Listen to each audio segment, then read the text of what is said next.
So this came out when I was 11, and I watched it when it was on VHS new release, so I would have been about 12, I think. Even then, as a 12-year-old, it was very clear that this was Die Hard on a battleship. Even, I think, when we posted what we were going to be covering, a frequent guest and friend of the pod, Jamie Wolves, within seconds was like, Die Hard on a boat. Well, to be fair, the last thing we covered with him was Die Hard on a plane. That's right. I was familiar with Steven Seagal. I'd never seen a full Seagal film before Under Siege, so he obviously made his fortune and fame with those sort of 3-word action films. Hard to kill. Out for justice. Above the law. Don't know why this wasn't called Under the Siege. And there was this sort of mystique about him because every time that a new action martial artist came on the scene, certainly me and my friends were like, oh, how good is he good in real life? Is he actually And there was this real mystique around Steven Seagal that he was this Aikido master. And so straight away, Aikido was kind of like quite an obscure martial art at the time. You're sort of used to karate. Or seems a little bit more spiritual than your karate. Or something like that, doesn't it? Yeah. Well, the way that he uses it, it's basically like, I don't have to move much. I just wave my arms around a little bit. I'll grab your hand and just squeeze it. Yeah. It'll really hurt. I can do that. Yeah. I've had it done to me in bloody sort. But yeah, those films had always looked a bit gritty and low budget and a bit nasty, and I didn't really But when Under Siege was being marketed, it was being marketed as this is Steven Seagal arriving on the scene in a big mainstream film. Yeah. It's a Die Hard style action thriller. And it was just huge by the time it kind of came to New Zealand. Yeah, I just remember watching it and going, yeah, this is a really good Die Hard on a boat. And he's a good action hero, and this is kind of cool. And we've got a new Chuck Norris, Stallone, Van Damme kind of guy here. How wrong I was. I think it's safe to say that this is the only Steven Seagal film that I enjoyed. Yeah. I saw Under Siege 2 when it came out. And is that the one on the train? That's the one on the train with Eric Bogosian.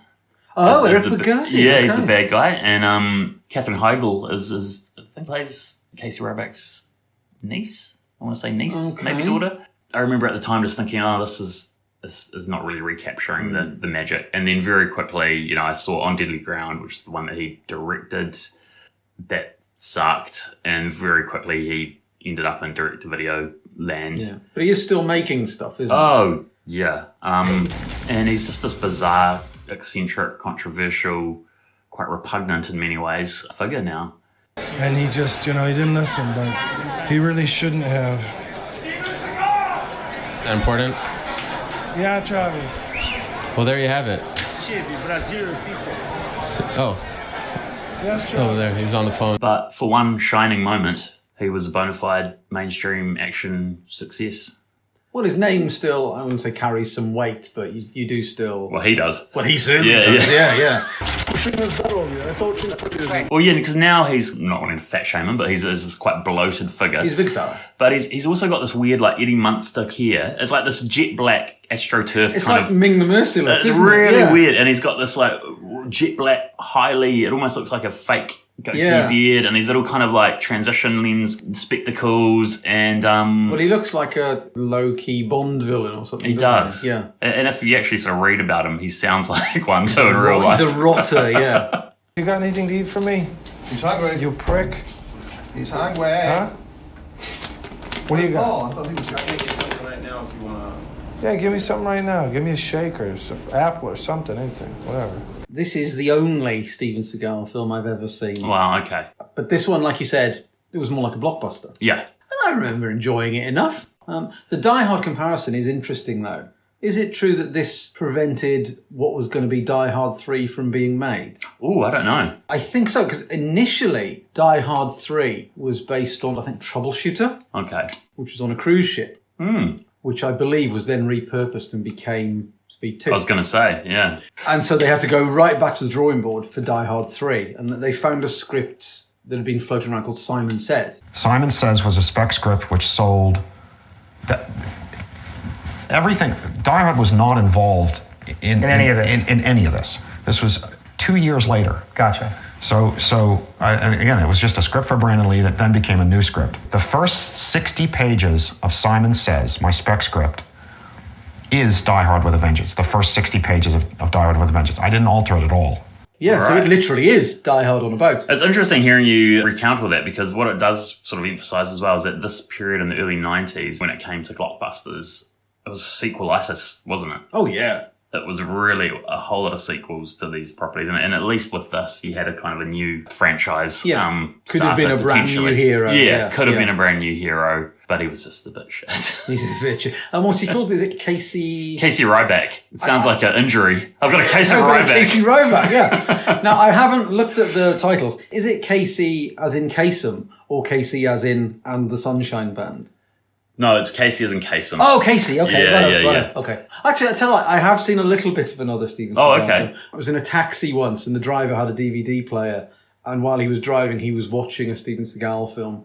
I don't know which one it was, but it had a rapper in it. Okay. Oh, not the Glimmer. Might be the Glimmer Man. Yeah. Did they have a Wayans brother in it? I'm not sure, but it was dog shit. I always remember walking past the Glimmer Man VHS in the video store and just going, "Oh, the Glimmer Man. That's kind of a slightly interesting name for a film, but I'm still not going to hire it out." No. Yeah. It's one of those that doesn't really make sense. As we talked before, like Salute the Jugger. Yeah. You think, what does Glimmer Man mean? To those he pursued, he was known only as the Glimmer Man. They'd see nothing but shadows.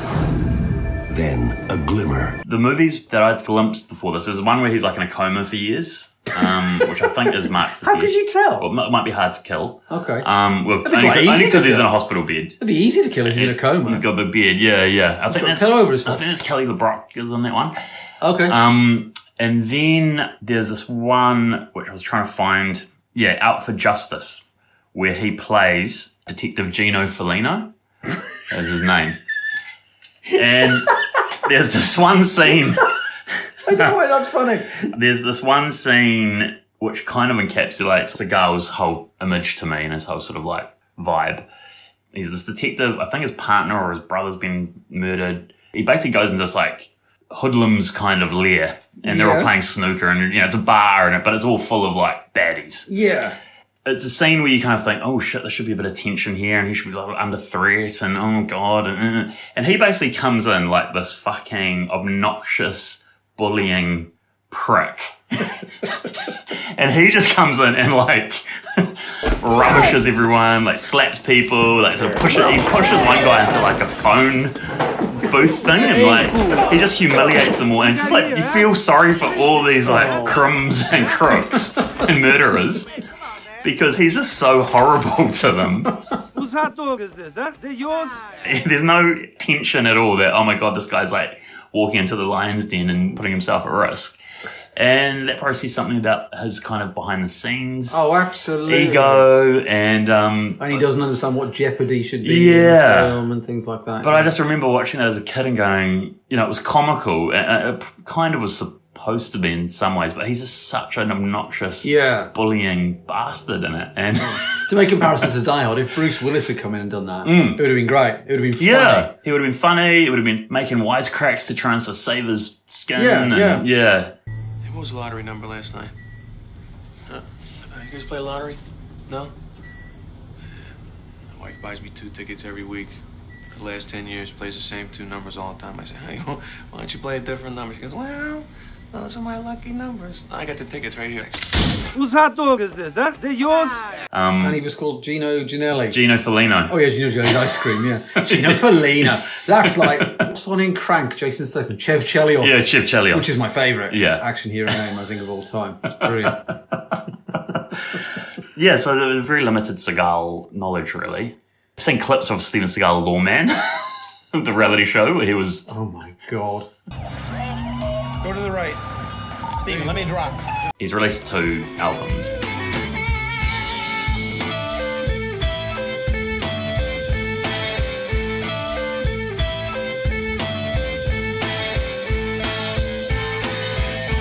But at least one song on one of these albums where he sort of like spoken word sings. It's kind of like a ragga kind of song, and he's very much he's doing the voice in the Jamaican accent. I believe he says the word punani at one point. Me want the body if you make me feel nice. Why?